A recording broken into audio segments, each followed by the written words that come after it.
My name is Christopher Wright, and I am the 43rd archivist of the starship Exodus. In 12 minutes, I will document humanity's arrival at our new home. In 13 minutes, I will hear the first colonist die. But I don't know that yet. What I know, standing here in the Central Archives, is that my hands won't stop trembling.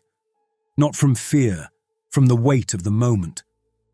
412 generations of Wrights have lived and died for me to write this next entry. And now I will archive our arrival at Kepler 186f. The Promised Land. The end of our 1,000-year prayer. The archives hum around me with the subsonic vibration of the data cores. 10 centuries of human memory stored in matrices that my family has tended like priests tend altars. The temperature never varies here. 16 degrees Celsius, 32% humidity. Perfect for preservation. I've spent so many years in this controlled climate that the rest of the ship feels alien to me now. Archive entry 47791. I speak into the recording interface. Archivist Christopher Wright presiding. Exodus Day 365,211. Local ship time, 0900 hours. I pause, knowing these next words will be studied by schoolchildren for the next 1,000 years, if we last that long. Initial orbital insertion around Kepler 186f confirmed. Deploying first colony shuttle in T-8 minutes. The main display shows the planet through the forward sensors. After a millennium of simulations, of artistic renderings based on spectroscopic data, of dreams passed down through 40 generations, here it is. Real. Present. Ours. It's perfect. Too perfect, Dr. Barnes would say, but Evelyn Barnes sees suspicion in everything. Where she sees statistical impossibility, I see providence. The planet's colors are exactly what the founders predicted. Deep blues, rich greens, wisps of white cloud in patterns that look almost artistic. Even from orbit we can see the geographical features matching our sacred texts. The northern crescents, the equatorial bands, the southern sanctuary where our first city will rise. My personal comm unit chimes. Hi, Elder Abbott. Archivist Wright. His voice carries that particular weight of authority that comes from knowing your decisions affect 25,000 souls. I trust you're prepared to document the landing? Yes, Elder. All systems are ready. Good. Remember, Christopher, today we validate the entire covenant. Every sacrifice, every death, every child born in the ship's lungs who dreamed of open sky. Today their faith becomes fact. The comm closes. Abbott doesn't waste words. In the 3 years since he assumed the elder chair, I've learned to read the spaces between his sentences. That wasn't a reminder. It was an instruction. Document the triumph. Archive the vindication.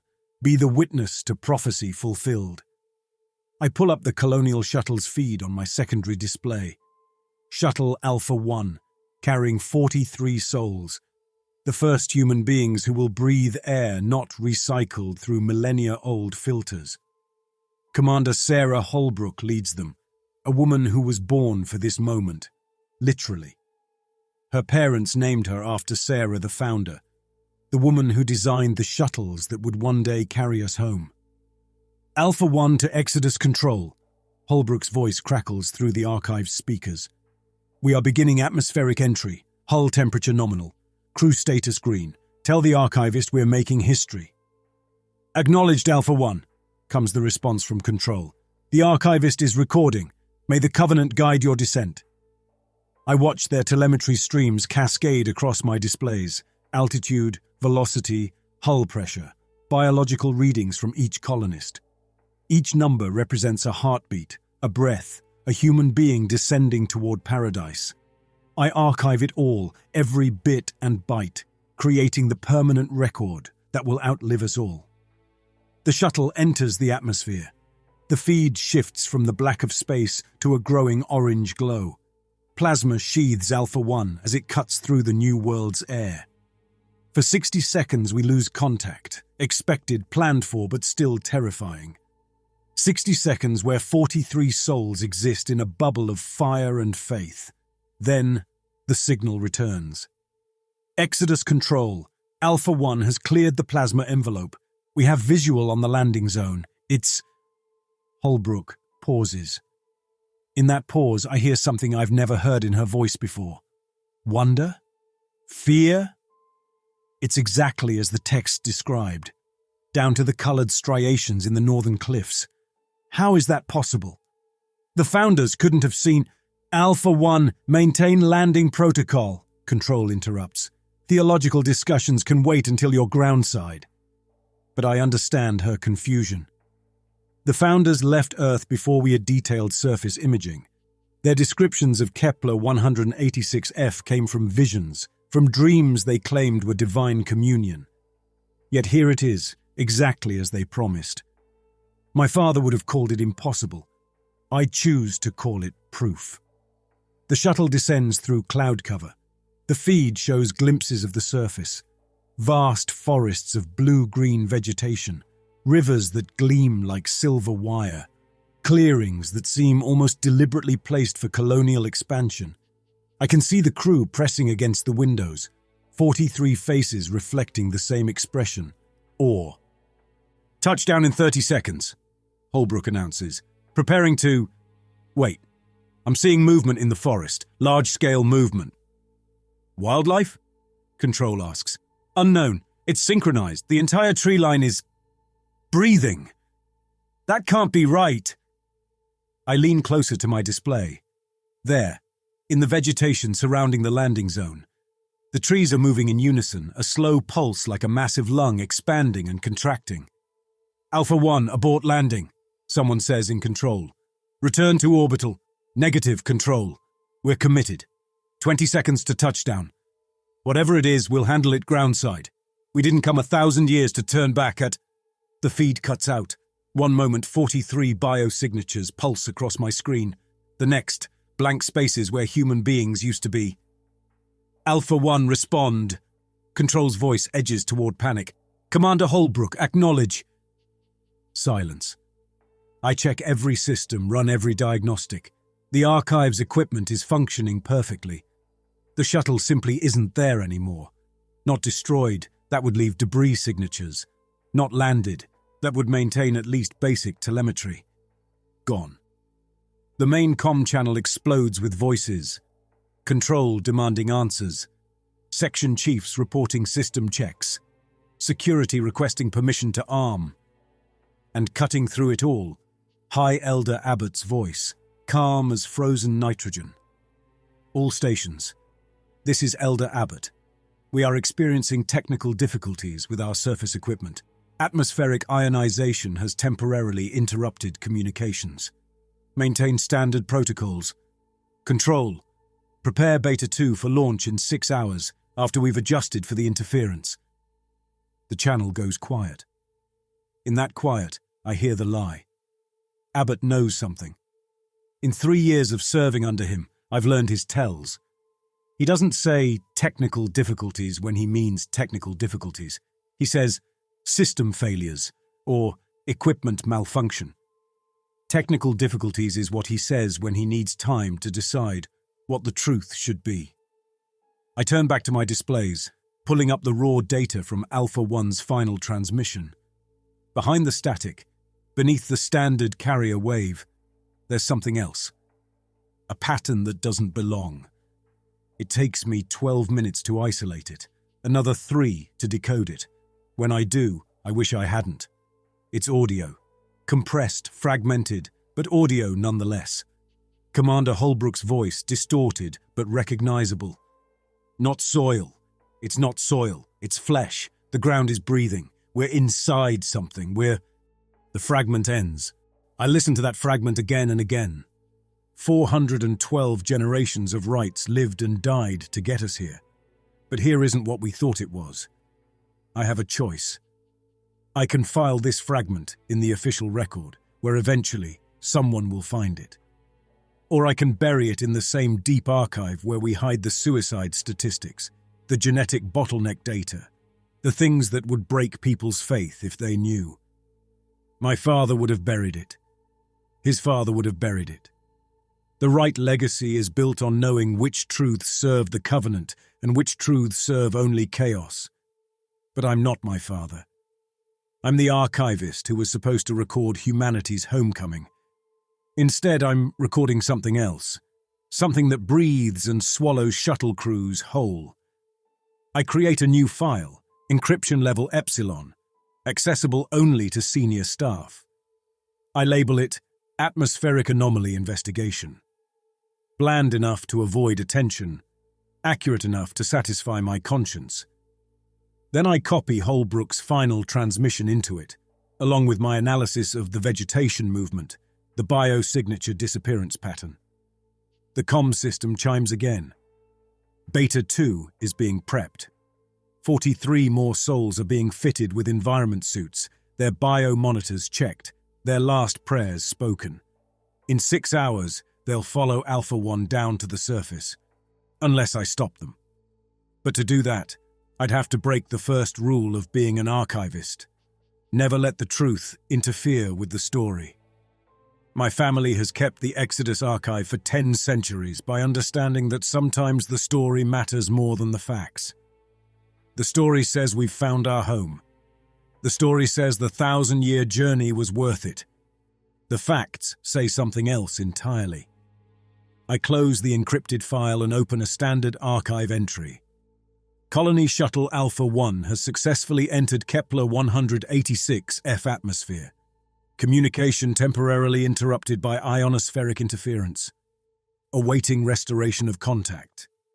Outside my climate-controlled sanctuary, 25,000 people are celebrating humanity's homecoming. Children who've never known anything but sealed corridors are dreaming of running through those blue-green forests. Couples are planning which plots of land they'll claim, which rivers they'll build beside. The elderly are weeping with joy that they lived to see the promise fulfilled. My comm unit shows 17 missed messages from various department heads, all wanting the archivist's official statement on our glorious arrival.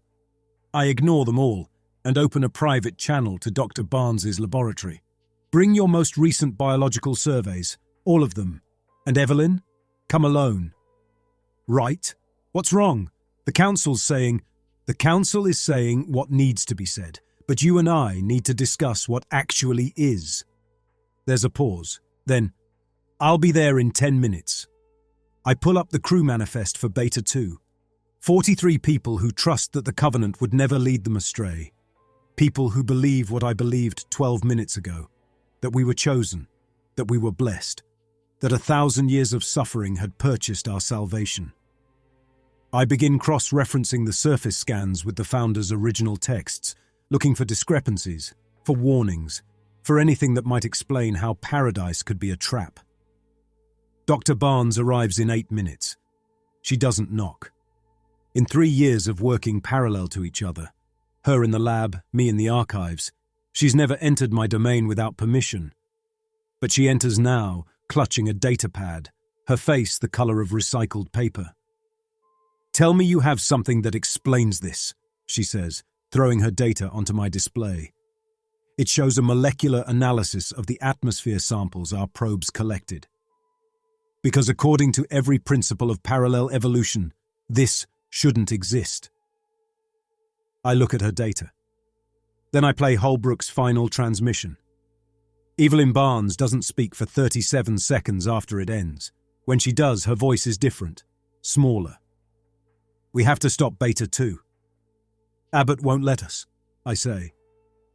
She looks at me then, not as the archivist, keeper of comfortable lies, but as a man who just chose truth over story. "So what do we do?" I think about my father, slumped over his console during that emergency years ago, whispering about rust and radiation and stories we tell ourselves in the dark. I think about 412 generations of rights, preserving the narrative that brought us here. I think about the children celebrating outside, dreaming of blue-green forests they'll never run through. "We do what archivists have always done," I tell her. "We preserve the truth, even if we have to fight the entire ship to do it." She nods once. "Then we'd better get started. We have 5 hours and 43 minutes. It started in Evelyn's lab, hydroponics section C. She'd spread her atmospheric samples across 3 different analysis stations while I worked through the founder's encrypted files on my portable terminal. "Right," she said suddenly. "Look at this." I moved to her station. On the screen was a molecular diagram I didn't understand, all hexagons and connection points. "It's a pheromone compound from the atmosphere," she explained. "But look at its signature." She overlaid another pattern. This one I recognized. It was from the signal analysis I'd shown her, the deep space transmission that had guided humanity to Kepler 186f for 1,000 years. They matched. Identical. "That's impossible," I said. "One's a biological compound, the other's a radio wave." "Unless something designed both." Evelyn pulled up another screen. "I've been running comparisons all morning. Every biological sample we've collected shows signs of deliberate engineering, not evolution. Design. The entire ecosystem is artificial, right? It's a construct." I thought of Holbrook's final words. "The ground is breathing. We're inside something." "There's more," I said, turning my terminal toward her. "I've been going through the Founder's restricted archives, files that were never meant to be opened until after colonization. Listen to this." I played an audio log, dated 3 weeks before the Exodus launch. The voice belonged to Jonathan Fitzgerald, first archivist, my ancestor 43 generations removed. "Sarah came to me tonight. She's been having the dreams again. She says she sees the planet calling to us, showing us paradise. But last night, the dream changed. She saw what was underneath the paradise. She saw the bones of ships, thousands of them, millions, all different species, all drawn to the same beautiful trap. She wants to abort the mission, but it's too late. The colonists are boarding, the reactors are powered. And maybe she's wrong. Maybe it's just the stress. God help us if she's right." The recording ended. Evelyn stared at the terminal. "They knew. The Founders knew something was wrong." "Some of them suspected," I corrected. "But they launched anyway. Why would they—" My comm unit chimed. "Hi, Elder Abbott. Personal priority." "Archivist Wright. My office. Now." The channel closed before I could respond. Evelyn grabbed my arm. "Don't go. He knows we know something. If I don't go, he'll know for certain." I pulled free. "Keep working. Download everything onto portable storage. And Evelyn? If I'm not back in an hour, release it all. Every file, every analysis. Send it to everyone." She nodded. Abbott's office sits at the apex of the command section, a sphere of transparent aluminum that offers a 360-degree view of space. As I entered, Kepler 186f dominated the lower hemisphere, its blue-green surface serene as a painting. Abbott stood with his back to me, studying the planet. On his desk sat a single potted orchid. "Do you know what this is, Christopher?" He didn't turn around. "An orchid, Elder. The last orchid. The only living thing on this ship that remembers Earth's actual sunlight. It's been passed from elder to elder for 37 generations." He finally turned, and I saw something in his eyes I'd never seen before. Exhaustion so profound it looked like grief. "It requires 17 different chemical supplements to survive. The temperature must be maintained within 0.5 degrees. The humidity within 2%. One mistake, one moment of inattention, and roughly 100 million years of evolution ends forever." He moved to the orchid, adjusting its position minutely. "Humanity is this orchid, Christopher. We survive only through constant, deliberate effort, through careful control of the environment, through beautiful lies that make the truth bearable." He looked at me. "You've been reviewing the Alpha 1 telemetry. It's my duty to archive all—" "Your duty," he interrupted, "is to preserve the story that keeps us alive, not the facts, the story." He touched the orchid's pot, running his finger along its rim. "Beta 2 launches in 4 hours. The colonists are already suited up. Their families are watching them prepare. Children have drawn pictures for them to take to the surface. Would you like to see the pictures, Christopher? Crayon drawings of houses beside blue rivers. Elder, the planet is dangerous. Yes, I know. He moved back to his desk, pulled up a display. Would you like to see what really happened to Alpha 1? He played a video file. High definition, multiple angles.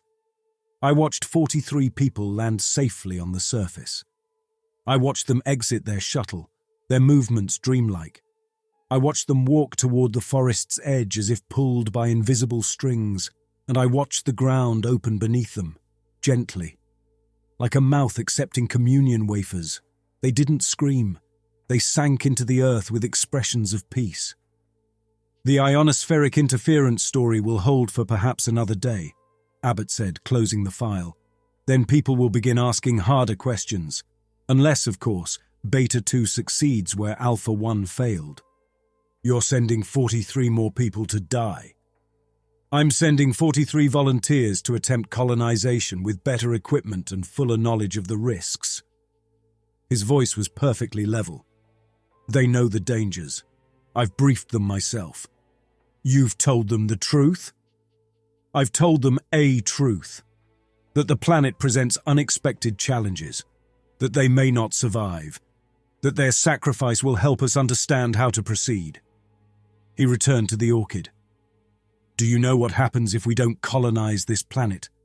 We die. Not today, not tomorrow, but soon. The ship is failing. We've hidden it well, but the isotope decay in the reactor is accelerating.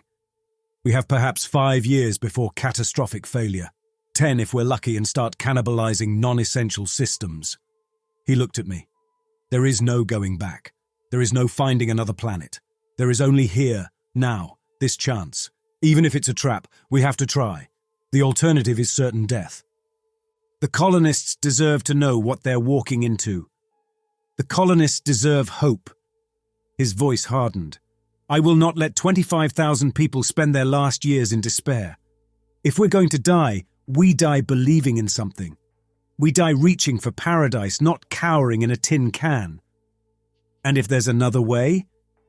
If we can understand what the planet is, maybe we can what? Negotiate with it, defeat it. This isn't a problem to be solved. It's a reality to be managed. He moved closer to me. I'm offering you a choice. Help me maintain order. Help me give our people a beautiful death if that's all we can achieve, and remain archivist. Or continue your investigation, and I'll have you declared mentally compromised. Journey end. Stress is common among those who've waited their whole lives for arrival. No one would question it. I looked at the orchid. Such a fragile thing, requiring such specific lies to survive. You want me to falsify the archives. I want you to be what your father was, what his father was, a keeper of necessary truths. He returned to his chair. You have 1 hour to decide. Beta 2 launches in 3 hours and 47 minutes, with or without your support. I left his office without answering. The corridors of the command section were crowded with celebration preparations. Banners reading Homecoming Day hung from the bulkheads. Children ran past wearing handmade wings, pretending to fly through open sky. A young couple stood at an observation port, pointing at the planet below, planning their future. I wanted to scream at them, to tell them it was all a lie, that paradise was a mouth waiting to swallow us whole. But I saw the joy in their faces, the relief after 40 generations of waiting, and I understood Abbott's position. How do you tell someone their god is actually a monster? I found Evelyn in her lab, but she wasn't alone. Mark Brewer stood beside her, his coveralls still stained with reactor coolant. They both looked up when I entered, and I saw they already knew. Abbott threatened you, Evelyn said. I looked between them. You know about the reactor? Every chief engineer for the past century has known. We keep it running, we fake the maintenance reports, we pretend everything's fine. 5 years, maybe 6 before she goes critical. Abbott told you that part at least? I nodded. But he didn't tell you everything. She pulled up a new display. I've been analyzing the signal, the one that guided us here. It's not just a transmission, it's a carrier wave for something else. Look. The pattern was incredibly complex, layers upon layers of encoded information. But at its heart was something I recognized from my historical studies. That's human brainwave patterns. From Earth, from the moment our scientists first detected the signal, it didn't just guide us here, it influenced us. Small nudges over centuries, a dream here, a calculation there, a decision that seemed logical but wasn't quite right. She pulled up another screen. I found similar patterns in the founders' logs, the ones who had visions of paradise. Their brain chemistry was altered. The signal literally reached into their minds and painted pictures of what we wanted to see. "It's a lure," Mark said bluntly. "Like those fish in the deep ocean archives, the ones with the pretty lights that draw in prey." I thought of the ground opening beneath Alpha 1, accepting them like communion wafers. "We have to warn Beta 2. "Already tried," Mark said. "Comms are locked down. Abbott has security screening everything. Then we go direct. We tell them in person. They won't believe us." Evelyn pulled up the crew manifest. "Look who's leading Beta 2. Commander Marcus Webb, Abbott's nephew, a true believer who'd spent his entire life training for colonization. Even if we could get to them, even if we showed them everything, they'd still go," she continued. "They need to believe the Covenant is real. It's all they have." I stared at the manifest.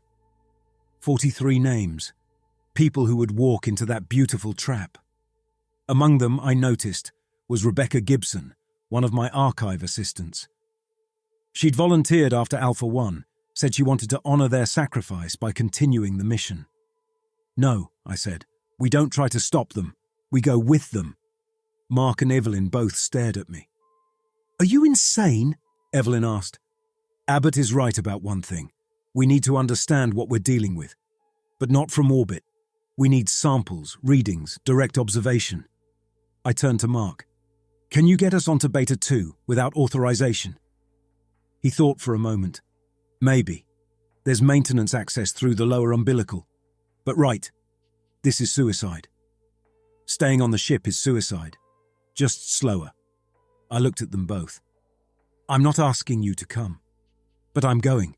Someone needs to document what really happens down there. Someone needs to preserve the actual truth, not Abbott's version." Evelyn was already packing her portable lab equipment. "We'll need environmental suits with extended life support, and sampling containers that can maintain quarantine." Mark shook his head. "You're both crazy." Then he started pulling up technical schematics. "We'll need to disable 3 security checkpoints. I can loop the cameras, but we'll have maybe 10 minutes before..." An alarm cut through the ship. The medical emergency alert. My comm unit activated automatically, as all senior staffs did during emergencies. Abbott's voice filled the lab. "All sections, this is Elder Abbott.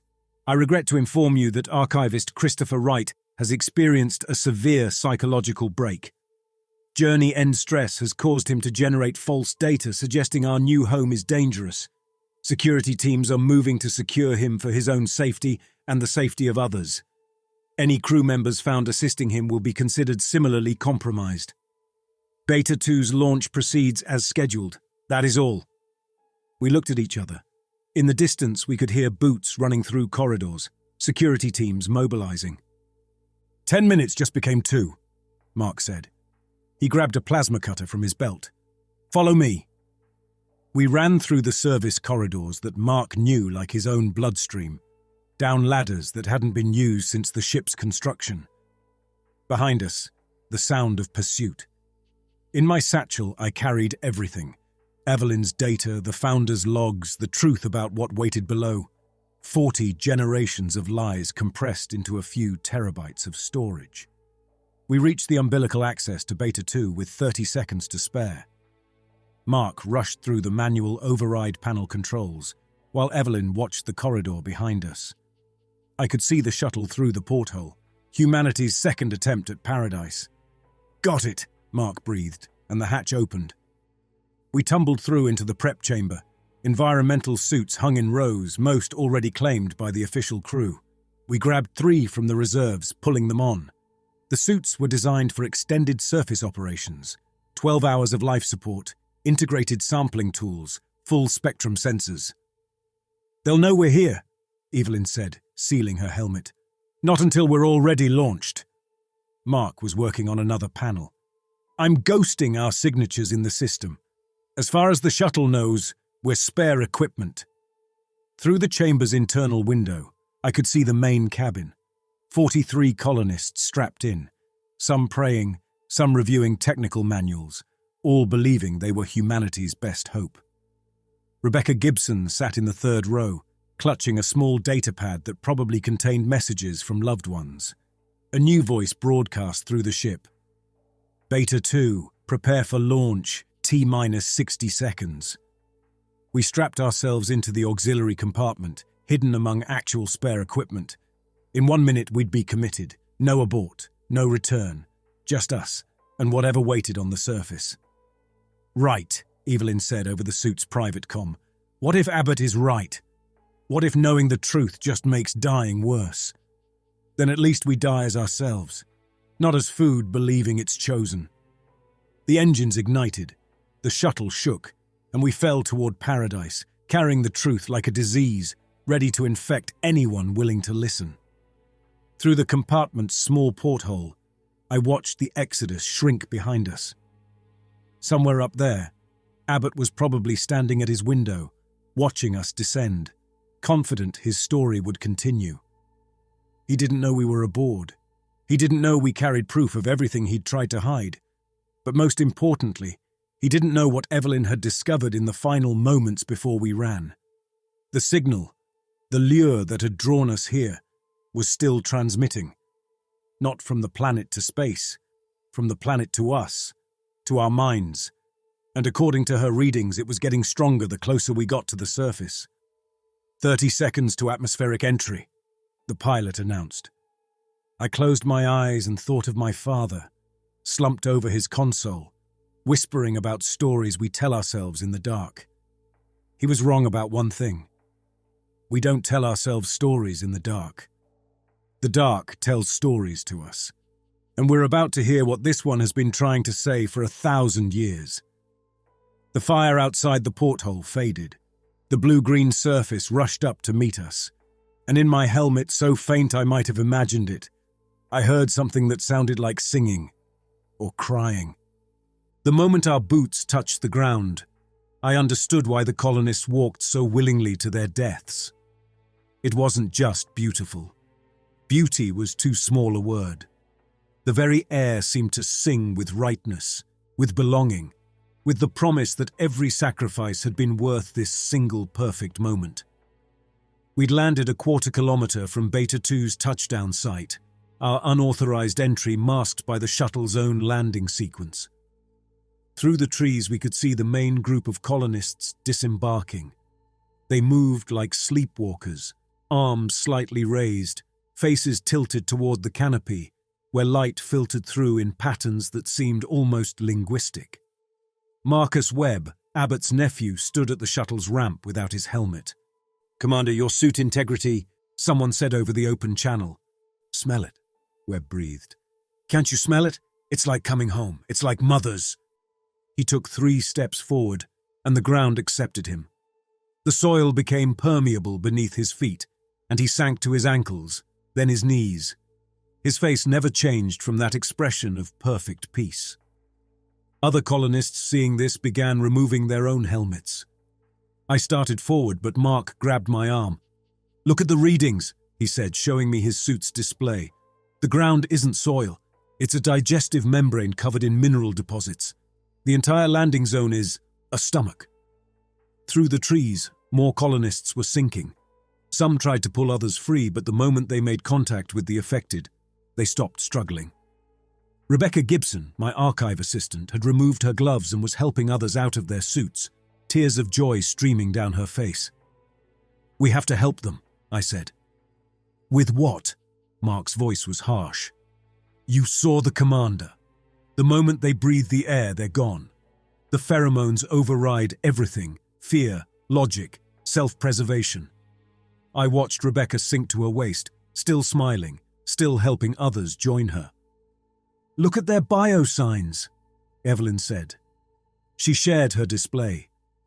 The colonists' neural activity was spiking in patterns I'd only seen in the historical archives, the same patterns exhibited by the founders who had visions of paradise. They're not dying, she said. They're being integrated. As if in response to her words, the forest changed. The blue-green fronds shifted, revealing structures beneath. Massive formations rose from the ground like monuments, each one singing in frequencies that scraped across my skin from the inside. Echo cairns, I whispered, recognizing them from a fragment in the founder's encrypted files. Sarah, the founder, had drawn them in her final journal, labeled simply, "The Memory of Screams."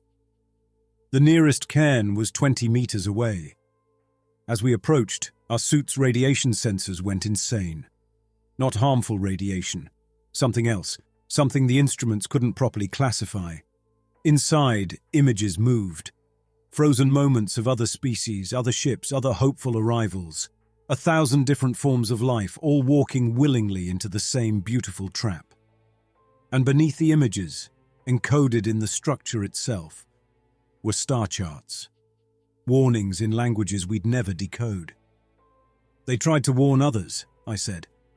Every species that came here, they tried to leave warnings. Lot of good it did them, Mark muttered. We need to get back to the ship. But the shuttle was already leaving. The few colonists who'd maintained suit integrity were launching, following emergency protocols. They'd report the loss of the landing party, claim equipment failure, and Abbott would send another shuttle. Unless we stopped him. We ran through forest, beneath a sky that watched us with intelligence older than our entire species. Behind us, the colonists had disappeared completely. The ground smoothed over them like water, leaving no trace except the abandoned shuttle and empty helmets. Rebecca Gibson's datapad lay in the moss, still displaying messages from her family. "We're so proud of you," the last one read. "You're making history." The pod launched on automatic, a violent kick that pressed us into acceleration couches. Through the porthole, the planet shrank below us, still beautiful, still perfect, still singing its song of welcome. "Exodus Control, this is Pod 7, Mark said into the comm, requesting immediate docking clearance. Static. Then, Pod 7, you are not authorized for launch. Return to surface immediately. Negative. Control. Catastrophic colonization failure. Beta 2 is gone. Repeat. All hands lost." A different voice came on. "Abbott. Pod 7. Maintain position for recovery. Do not attempt docking." Mark looked at me. "He's going to blow us out of the sky." "No," I said. "He needs to know what we know first." I activated my comm. "Elder Abbott, this is Archivist Wright. I have the complete data package from the surface, including the Echo Cairn recordings. You'll want to see this before you make any decisions." Silence. Then, "Docking Bay 4. Security will meet you." "It's a trap," Evelyn said. "Everything's a trap," I replied. "At least this one's human." We docked 20 minutes later. Security was waiting, 6 officers in full tactical gear, weapons drawn, but behind them, filling the bay, were dozens of crew members. Word of Beta 2's loss had spread. People wanted answers. "Archivist Wright," Security Chief Morrison said, "you're under arrest for psychological compromise and violation of quarantine protocols." "The planet is a single organism," I said loudly, making sure everyone heard. "It's designed to attract and digest sapient species. I have proof." "He's sick," Morrison said to the crowd. "Journey-end stress combined with surface contaminants. Medical will treat him." But the crowd wasn't moving. They were looking at the horror barely hidden on our faces. "Show them," someone called out. "If he has proof, show us." Morrison raised his weapon. "Everyone back to stations. Now!" The bay doors shrieked as quarantine lock engaged. Automatic once an arrest was declared. The hiss of the ceiling rings pulled every eye for a heartbeat, including Morrison's. Mark moved in that beat. He slammed Morrison's forearm against a stanchion, twisted, and the weapon came free. Morrison was on the ground, his weapon in Mark's hands. "Nobody else has to get hurt," Mark announced, "but we're walking out of here, and anyone who wants the truth can follow us." Half of security stepped aside. The other half looked at Morrison, unconscious on the deck, and made their own calculations. We walked out of the bay with 43 people following us. Mark led us down, into the engineering levels where Abbott's influence was weakest. The massive fusion reactor that powered our ship hummed its funeral song while we set up a command center in Maintenance Bay 7. "Play it," someone demanded. "Play what you found." I connected my datapad to the bay's main display. The echo cairn recordings filled the screen. Thousands of species, thousands of civilizations walking willingly into the trap. But more importantly, I played the underlying pattern Evelyn had discovered. "The signal that guided us here," she explained, "it's still transmitting. It's been transmitting for millions of years. But look at how it adapts." She showed comparative wavelengths. It customizes itself for each species. For us, it mimicked the patterns of divine revelation. For this insectoid race, it mimicked pheromone commands from their queens. For this machine intelligence, it mimicked base code. It knows how to make each species want to come here. "But why?" someone asked. "Because that's what it feeds on," I said. "Not our bodies, our consciousness at the moment of transition.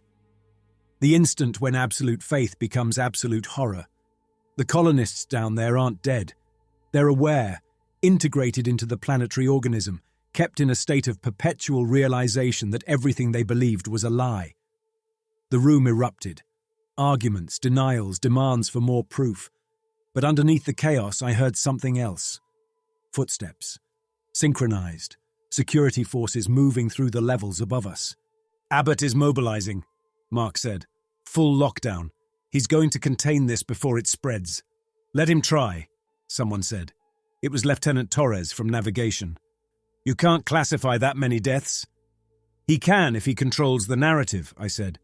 "He'll claim equipment failure, launch another shuttle tomorrow, keep feeding people to that thing until—" An explosion rocked the ship. Then another.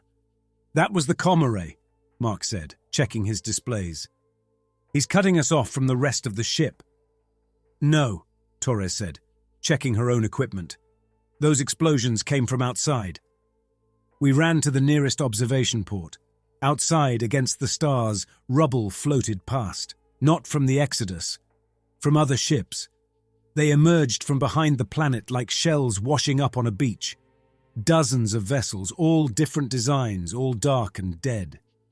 Some were massive, dwarfing our Exodus. Others were small, personal craft. All had been hidden in the planet's shadow, a graveyard we'd never thought to look for because we'd been so focused on paradise below. "The planet keeps trophies," I said. One ship in particular caught my attention. Its design was almost familiar, like looking at a sketch of something half-remembered. Then I realized why. In the deepest archives were theoretical designs for generation ships that were never built. This was one of them. Humanity had been here before. "Right," Mark said urgently. "We've got bigger problems." On his screen, the reactor readings were spiking. Temperature climbing, containment field fluctuating. "Abbott is overloading the system," he said. "He'd rather destroy the ship than let the truth spread." "Can you stop it?" "Maybe, but I'd need to get to the reactor core." We ran again, but this time we weren't running away. We were running toward the reactor. Behind us, throughout the ship, alarms began to sound. Battle stations. For the first time in 1,000 years, the Exodus was at war with itself. The corridors became battlegrounds. Abbott's loyalists against those who'd heard whispers of the truth. Families split between believers and doubters. In the observation lounges where children had watched the planet with wonder, parents now fought over whether ignorance or knowledge was the greater mercy. We reached the reactor level as the temperature readings went critical. Mark worked the manual controls, but half the systems were already locked out. "I need 10 minutes, he said. "You've got 5. Morrison's voice echoed through the chamber. Maybe. I turned to see him entering with a squad of his most trusted officers.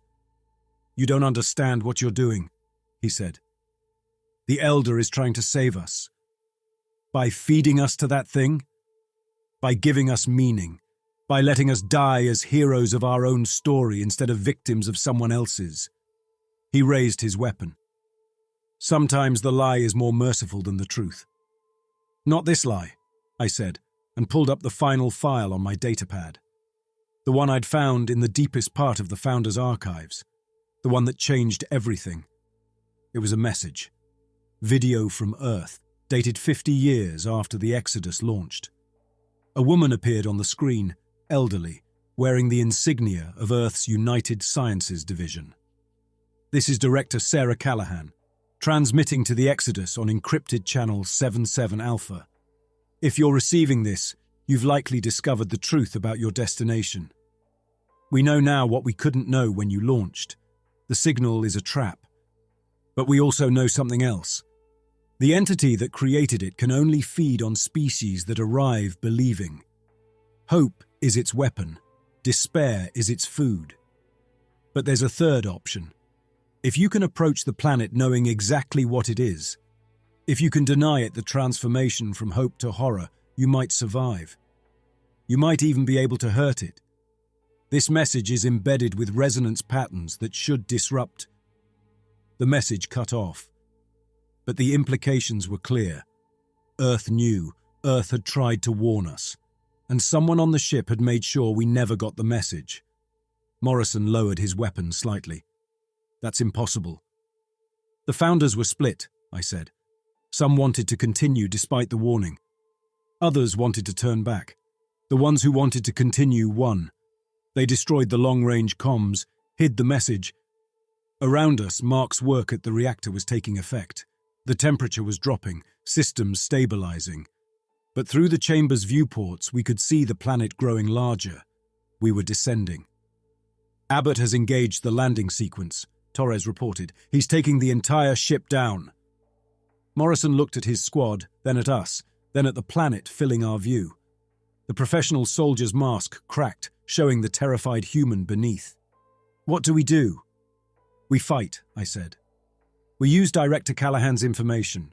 We go down there knowing exactly what we're facing, and we find a way to hurt the thing that's been feeding on hope for millions of years. That's insane. Yes, Evelyn said, checking her chemical supplies. But it's honest insanity, which is better than delusional sanity. Morrison made his choice. He activated his comm. All security teams, this is Chief Morrison. New orders. Protect the civilians, secure the reactor, and prepare for hostile landing. We are not colonizing. We are invading. The tide turned. With security no longer hunting us, we could focus on the real enemy. Mark got full reactor control, giving us power for whatever came next. Evelyn began synthesizing compounds that might protect against the pheromones. And I did what archivists do. I compiled everything into a single comprehensive file. Not for us. We were probably going to die. But for whoever came next, another species, another hopeful civilization following another beautiful signal. They'd find our ship in the graveyard. And maybe they'd find my archive. They'd learn what we learned too late. The planet loomed below us, beautiful as ever. But now I could see the patterns in its clouds, the way they formed shapes designed to trigger parental instincts in human brains. I could see how the continents were arranged to match the golden ratio, aesthetically perfect to human eyes. It had been preparing for us, customizing itself, making itself irresistible. Final approach, Torres announced. The Exodus hit atmosphere. Metal stressed beyond tolerance. Heat shields bubbled and cracked. In the observation ports, paradise approached, wreathed in fire. I stood in the central archives as my life's work shook itself apart. Data cores crashed from their mountings.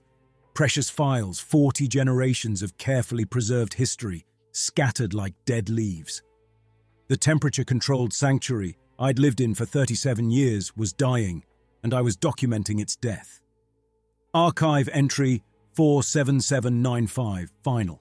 The Exodus is landing on Kepler 186f. Current crew complement, 24,812.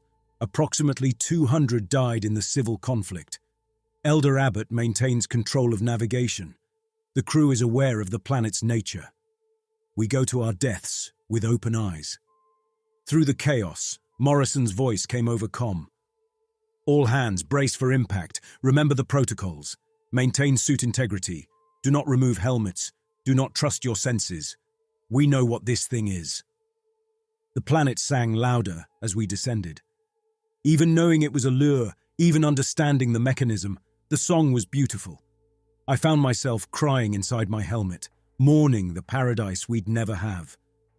The Exodus struck the surface and slid for 3 kilometers, carving a canyon through the blue-green forest. When we finally stopped, half the ship was buried in what looked like soil, but what we knew was digestive membrane. The reactor held, Mark's expertise keeping us alive for at least a few more hours. Status report, Morrison demanded over the comm. Sections reported in, 11 major hull breaches, life support failing in multiple zones. But most of us were alive. Movement outside, Torres reported. The forest is restructuring. Through the observation port, I watched the planet respond to our arrival. The trees were flowing like liquid, surrounding the ship, gently, like a mother embracing a child. Then the visions started. "Mom?" Someone cried over the comm. "Don't look at them," Morrison ordered. "They're not real. Whatever you're seeing, it's not real." But knowing didn't help. Through the port, I saw my father. Not as he was, broken, doubting, weak, but as I'd always wanted him to be. Strong, certain, proud of me. "Christopher," he said, though I knew it was the planet speaking.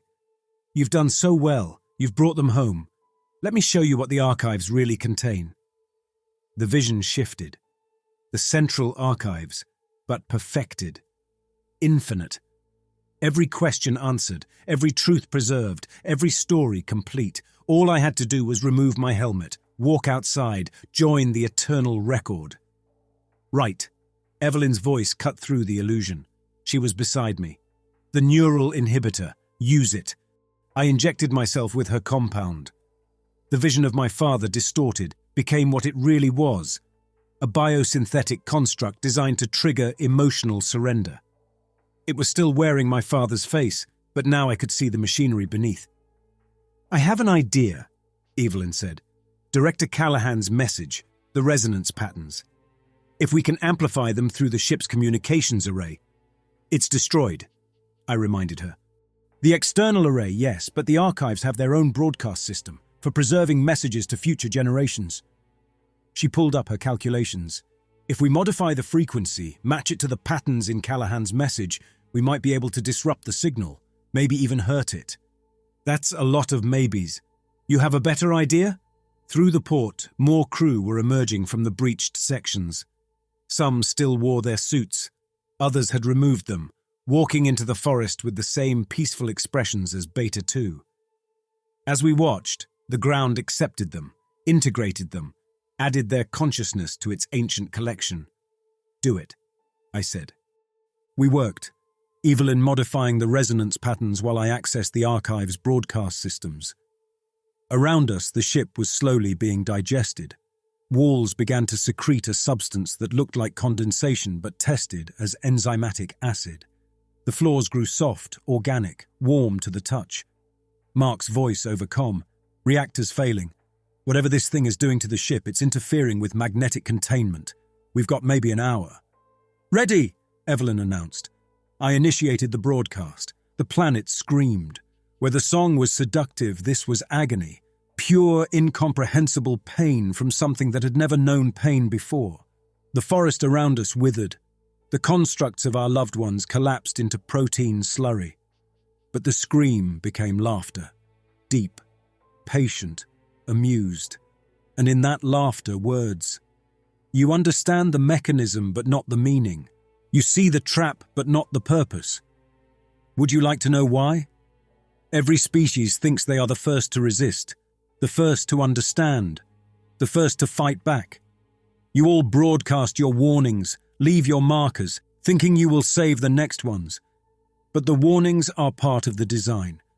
The resistance is part of the feeding. The moment of believing you can win, followed by the realization that you cannot. That is the finest vintage of despair. The echo cairns emerged from the ground around the ship, thousands of them, each containing the warnings of dead civilizations. And I understood. We weren't the first to figure it out. Every species figured it out. That was the point. The Archon didn't want mindless prey. It wanted conscious, intelligent beings who could fully comprehend their situation. Hope to horror was just the appetizer. Understanding to helplessness was the main course. "Right," Mark called. "The reactor's going critical. I can trigger an overload, maybe take this thing with us." "Do it," Morrison said immediately. "Wait." I stared at the echo cairns, at the countless warnings. That's what they all did. Every species tried to destroy it as they died.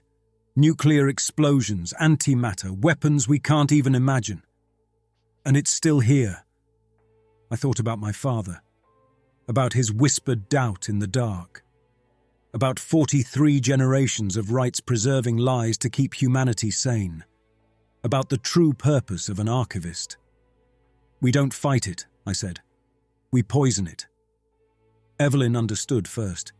The consciousness it feeds on. If we could alter our own neural patterns, make our thoughts toxic. Not toxic, absurd, contradictory. I pulled up the ship's medical database.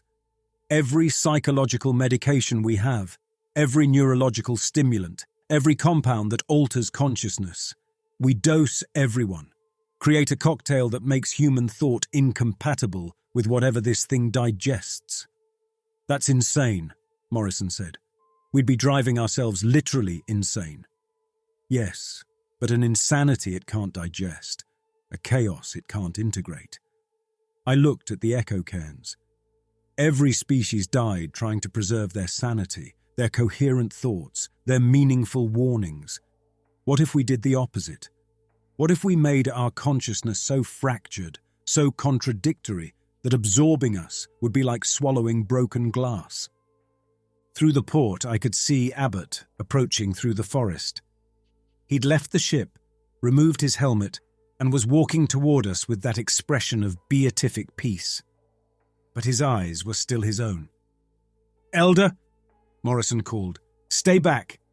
Don't—" "I know exactly what I'm doing," Abbott said, his voice carrying clearly. "I've made a deal." The planet spoke through him. "This one offers to shepherd the rest, to convince them to accept integration willingly. In exchange, he asks that their consciousness be preserved intact, together, dreaming forever of the paradise they were promised. It is a reasonable offer." "You bastard!" Morrison raised his weapon, but vines were already growing through the hull, restraining him. "I'm saving us," Abbott said. "Not our bodies, but our souls, our story. We can live forever in the dream of what we thought we'd find. Isn't that better than dying in the truth of what we did find?" It was the same choice he'd always offered. The beautiful lie or the ugly truth. I made my choice. "Medical teams," I announced over the comm. "Emergency Protocol 7, all pharmaceutical stocks to be distributed immediately. Random cocktails, everything we have." "Belay that order," Abbott commanded, but his authority was dissolving. People had seen him walk into the trap willingly. They understood what he'd become. The dosing began. Crews broke into medical bays, injecting themselves with whatever they could find. Stimulants mixed with depressants. Psychedelics combined with antipsychotics. The entire ship became a laboratory of voluntary madness. I took my own dose, a combination that made the world fracture. Evelyn became a cascade of equations. Mark transformed into a living blueprint. The planet itself looked like a mouth trying to speak words. The planet recoiled. For the first time in its existence, it encountered something it couldn't digest. 24,000 human minds, each one broken in a unique way, each thought contradicting the last, each emotion cancelling its opposite. We were no longer food. We were pollution. The forest began to retreat. The digestive membrane hardened, expelled us like a body rejecting poison. The planet couldn't hold us, couldn't integrate us, couldn't even understand us anymore. But we were dying anyway. The cocktail of drugs, the reactor approaching critical, the simple fact that we were on a hostile world with no way home. "Right," Evelyn said. "The broadcast. One more message." I understood. Not for us. For the next ones. The next species that would follow a beautiful signal to this beautiful trap. I stumbled to the archive interface, the final entry. The last truth the 43rd archivist would preserve. But what truth? That the universe was predatory. That hope was a weapon. That every species died alone, their warnings unheeded. No. "This is Christopher Wright." I spoke into the interface, each word a struggle against the chaos in my mind. "Last archivist of the human race. We travelled 1,000 years to be eaten. We discovered the truth too late to save ourselves. But in our final moments, we did something no other species managed. We made ourselves inedible. We died as a joke the universe couldn't swallow. If you're hearing this, you're probably approaching the same trap. The signal sounds like hope. The planet looks like home. It's not. It's just a mouth that's learned to make itself look like whatever you need most. But here's the secret it doesn't want you to know. Consciousness isn't its food. Meaning is. The moment when meaning collapses, when everything you believed becomes a lie, that's what it eats. So don't give it meaning. Don't give it coherence. Don't give it the satisfaction of your despair. Give it chaos. Give it absurdity. Give it the opposite of everything it expects. Die laughing at the joke of existence rather than crying at the tragedy of it. My name is Christopher Wright. My father doubted, and he was right. My archives contained lies, and they were true. We are not chosen. We are not special. We are the punchline to a joke no one else will ever hear, and that's okay. The reactor exploded. For a moment I existed in perfect clarity. The drugs, the explosion, the planet's presence, all of it cancelled out, leaving just me. Christopher Wright, archivist, son, human. I saw the planet recoil from our death, wounded not by our weapons but by our refusal to be what it needed us to be. I saw our broken thoughts scatter into space like seeds, inedible and indigestible, carrying their chaos to places the planet could never follow. I saw the echo cairns crack, their perfect structure unable to contain our imperfect ending. And I saw, in the nanosecond before my consciousness ended, one last truth. We were not the first species to arrive here. We were not the last. We were not special or chosen or meaningful in any cosmic sense. But we were the first to die laughing. The Exodus became a star for 3 seconds, its nuclear death visible from orbit. The planet healed around the wound we'd made, but something had changed. The song it sang to the cosmos carried a new note now. A discordant warning that some prey might carry their own poison. In the wreckage, protected by shielding, a single data core survived, my final archive, not a warning or a cry for help or a careful preservation of our noble history. Just the truth, that 25,000 humans travelled a millennium to feed themselves to a predator, and at the last moment chose to give it food poisoning instead. Let the next species who finds it make of that what they will. Let them know that humanity's last act was to make our extinction mean nothing at all. And in that nothing, perhaps, find everything. My name was Christopher Wright. I was the 43rd and final archivist of the Exodus. I preserved lies for 37 years. In the end, I preserved only one truth. We knew the joke was on us. We laughed anyway.